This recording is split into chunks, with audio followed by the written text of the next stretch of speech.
ফেসবুকে একটি সমস্যা হয়েছে, ফেসবুক অ্যাড লাইব্রেরি। এটা সবারই প্রবলেম হয়েছে। আসসালামু আলাইকুম রহমতুল্লাহ। হ্যালো ফ্রেন্ডস, এই যে আমি আমার প্রোফাইলে চলে এসেছি। প্রোফাইল আইকনে ক্লিক করলাম। এরপর দেখতে পাচ্ছেন যে প্রোফাইল নাম, এই প্রোফাইল নামের উপর আমি ক্লিক করলাম।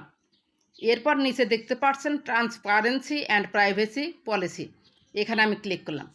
এরপর নিচে দেখতে পাচ্ছেন মানে মাঝখানে ads from this profile, go to ad লাইব্রেরিতে আমি ক্লিক করলাম। এরপর নিচে একটু স্ক্রল করে চলে আসুন। এখানে দেখতে পাচ্ছেন সিস্টেম স্ট্যাটাস, একটা কিন্তু বিপজ্জনক চিহ্ন। এই সিস্টেম স্ট্যাটাসে আমি ক্লিক করলাম। এখানে দেখতে পাচ্ছেন যে সিস্টেম স্ট্যাটাসে অ্যাড লাইব্রেরি সব কিছুই ওকে আছে। অ্যাড লাইব্রেরি রিপোর্ট, এখানে কিন্তু প্রবলেমটা দেখা যাচ্ছে। এটা আমারও হয়েছে। এই সমস্যাটা আসলে গণহারে হয়েছে, সবারই হয়েছে, এটা কোনো সমস্যাই না। ফেসবুকের আপডেটজনিত কারণে এই সমস্যাটা হয়েছে। ফেসবুকের আপডেট শেষ হয়ে গেলে এই সমস্যাটা অটোভাবে চলে যাবে, নো টেনশান।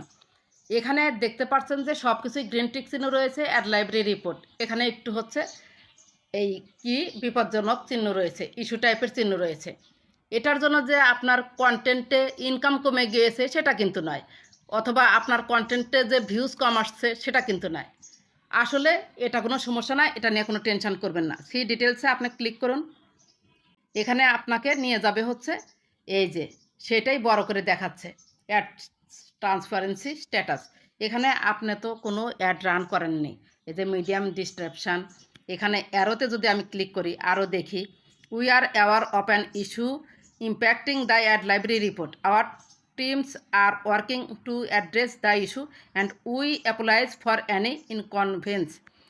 এর অর্থ হচ্ছে অ্যাড লাইব্রেরি রিপোর্টে একটি সমস্যা হয়েছে, আমরা সেটা সম্পর্কে অবগত আছি, অর্থাৎ আমরা জানি আমাদের টিম সমস্যাটি সমাধানের জন্য কাজ করছে এবং এতে আপনার কোনো অসুবিধা হয়ে থাকলে আমরা দুঃখিত।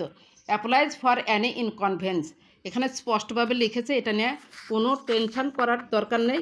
এখানে সব কিছুই ঠিক আছে। এটা হচ্ছে ফেসবুক টিম জানে যে এই সমস্যাটা হয়েছে, সবারই হয়েছে, সো নো টেনশন।